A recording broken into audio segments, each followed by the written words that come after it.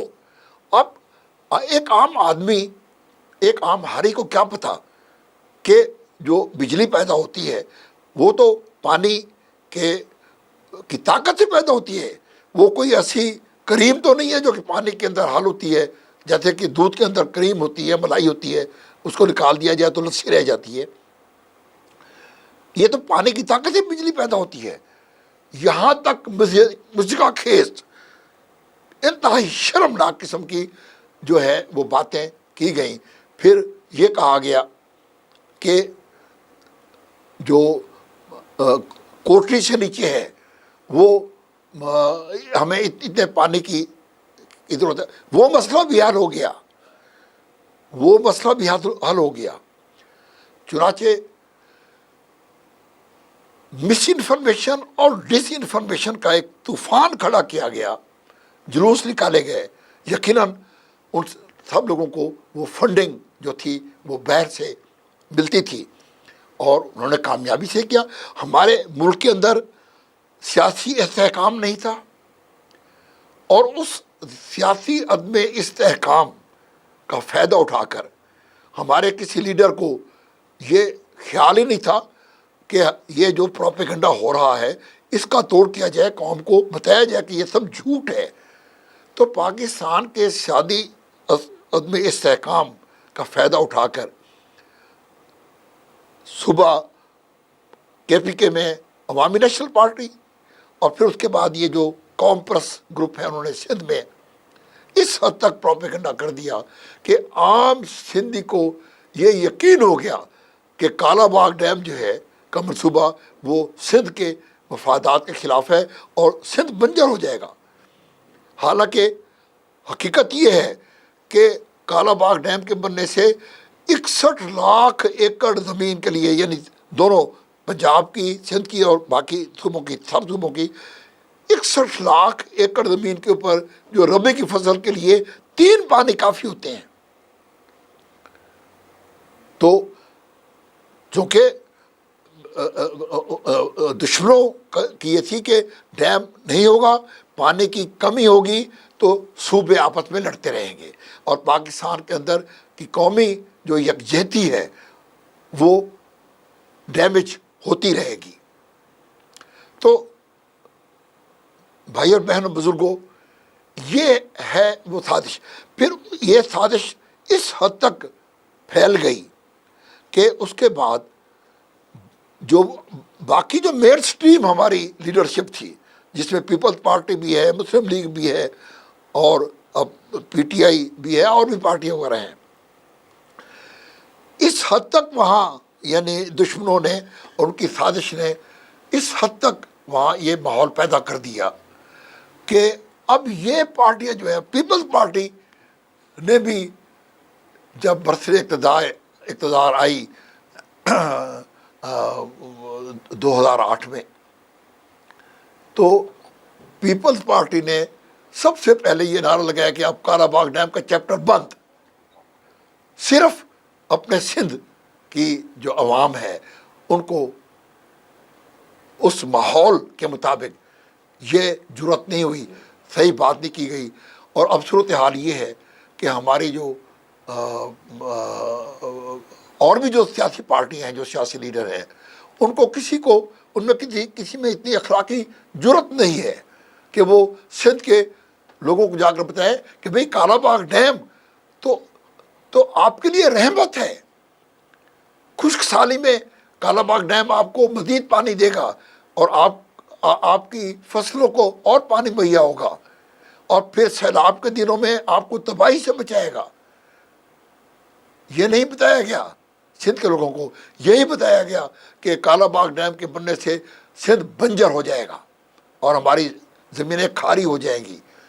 تو بھائیوں, بہنوں اور بزرگوں, یہ ہے وہ عوامل جو کہ پارٹیشن کے وقت سے پاکستان کے خلاف, پاکستان کے پانی کے وسائل کے خلاف سازشیں کرتے رہے ہیں پہلے دن سے, ریڈ کلف ایوارڈ سے لے کر اور آج تک یہ سلسلہ چل رہا ہے. اب آپ یہ دیکھیں کہ یہ جو عناصر ہیں, انہوں نے آج تک سندھ طاس منصوبے کے خلاف بات نہیں کی, کیونکہ سندھ طاس منصوبہ سراسر ہندوستان کے حق میں ہے. اس سندھ طاس کی وجہ سے بھی تو دریائے سندھ میں پانی نہیں آتا, لیکن ان لوگوں نے آج تک ہندوستان کے خلاف یا اس انڈس واٹر ٹریٹی کے خلاف ان نام نہاد قوم پرست عناصر نے کبھی گفتگو نہیں کی. پھر بھارت اسی انڈس واٹر ٹریٹی کا سہارا لے کر ہمارے 3 مغربی دریاؤں چناب, جہلم اور سندھ کے اوپر جو مقبوضہ کشمیر میں بڑے بڑے پروجیکٹ بنا رہا ہے اور پانی روک رہا ہے اور وہ ایک آبی جارحیت کر رہا ہے, وہ پانی بھی آخر کار سندھ بھی آتا ہے. دریائے سندھ میں کہیں وہ پانی ہے, تو وہ دریائے سندھ کے پانی کو روک رہا ہے. لیکن ان نام نہاد جو کمپس ہیں, انہوں نے اس کے خلاف بھی کبھی بات نہیں کی. تو یہ میں نے آپ کو مثال دی ہے کہ یہ سب انڈیا کے ایجنٹ ہیں جنہوں نے کالا باغ ڈیم کے خلاف یہ ایک محاذ کھڑا کیا ہے اور ایک پروپیگنڈا کیا اور کامیابی سے اس لابی کو جو اپنے استعمال کیا ہے, اور اس کا نتیجہ ہے کہ آج تک کالا باغ ڈیم نہیں بن سکا. ناظرین, یہ تو تھی وہ عوامل اور وہ محرکات جن کی وجہ سے ابھی تک کالا باغ ڈیم اور دوسرے ڈیم نہیں بن سکے. تو آج میں اپنی گفتگو یہ ختم کرتا ہوں. اگلے جو گفتگو ہے اب اس میں وہ تجاویز میں پیش کروں گا کہ اب اس مسئلے کو, تنازع کو کیسے ہم حل کر سکتے ہیں. انجینئر ممتاز احمد خان کو مکس اسپیشل پروگرام سے اجازت دیجیے. اللہ حافظ.